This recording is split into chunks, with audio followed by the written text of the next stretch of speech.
ہر صحابی نبی جنتی جنتی وہ یہ ہے کہ بھائی جو صحابی ہے وہ جنتی ہے،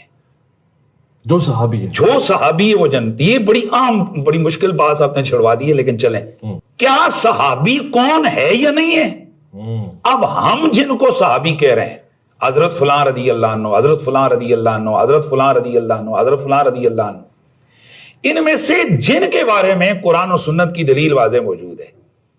اب یہ جن کے حضور نے نام، یہ تو کنفرم ہو گیا نا جی کہ یہ تو پکے جنتی ہیں۔ اب رہ گیا باقی معاملہ، جو باقی سارے 1.25 لاکھ لوگ ہیں جن کو ہم نے رضی اللہ عنہ لکھا ہوا ہے، اب وہ کیا وہ رضی اللہ عنہ ہو قیامت کو بھی ہوں گے یا نہیں ہوں گے، یہ اللہ اور اس کا معاملہ، یہ قیامت کو پتہ چلے گا۔ صحابی کہتے کس کو ہیں؟ جو اللہ کے رسول کی ایمان کی حالت میں زیارت کرے، نہ خاتمہ ایمان پہ، خاتمہ بھی ایمان، اب خاتمہ ایمان پہ ہو، یہ اللہ اور بندے کا معاملہ ہی ہمیں تو معلوم ہی نہیں ہے کہ کس کا خاتمہ ایمان پہ ہوا نہیں، سوائے حضرت امیر معاویہ رضی اللہ عنہ کی شان میں کچھ وہ لوگ جو کو اپنے کو سنی کہتے ہیں، وہ یہاں تک کہہ دیتے ہیں کہ معاذ اللہ وہ صحابی نہیں تھے، معاذ اللہ وہ جنتی نہیں ہیں، اس طریقے کی باتیں کرتے ہیں۔ تو اس وقت ان سنیوں کو کیوں نہیں جوش آتا کہ رسول پاک کی کسی صحابی کے بارے میں بھی کوئی غلط لفظ کہنا بے شک ان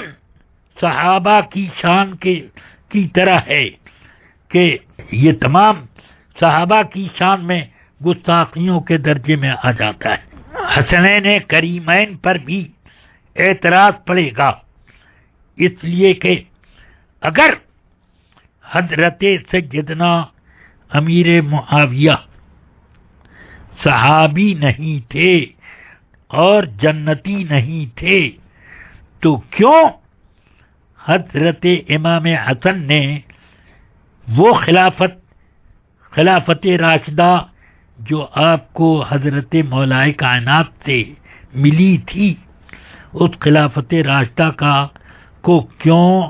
آپ نے حضرت امیر معاویہ کو تفویض کیا؟ کیا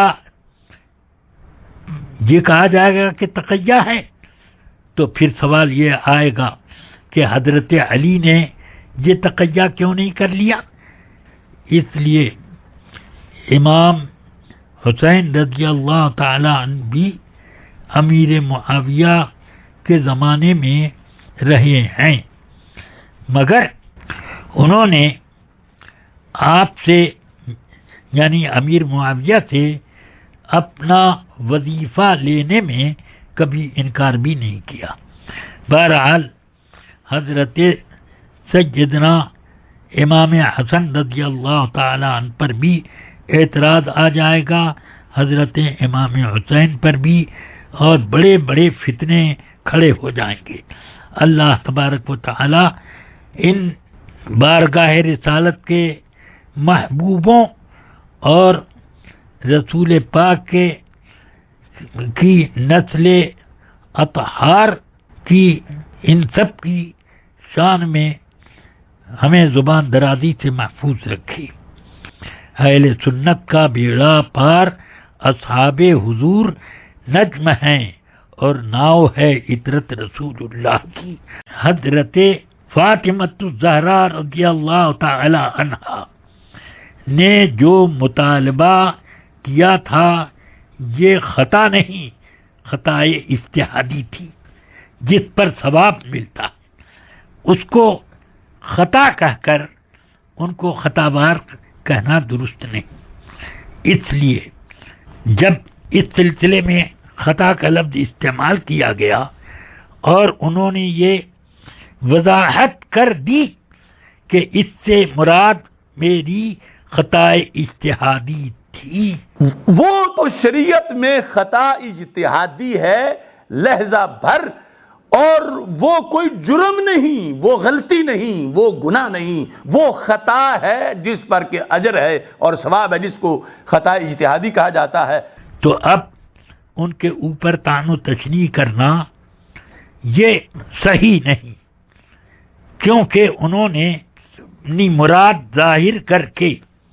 گویا کہ اس بات سے رجوع کر لیا ہے کہ یہ خطا مطلق خطا نہیں ہے بلکہ یہ خطا اجتہادی ہے۔ بس تمام سنیوں کو یہ بھی یاد رکھنا چاہیے کہ اس مسئلے کو زیادہ چھیڑخانی کر کے شیعوں کو کوئی بھی اپنا ہم نوا نہ بنائے۔ جب ان کی طرف رغبت ہوگی تو اس کا نتیجہ بہت برا ہوتا ہے۔ حضرات خلفائے راشدین کی شان میں گستاخیوں کے تخیلات اور وسوسے آنے لگتے ہیں۔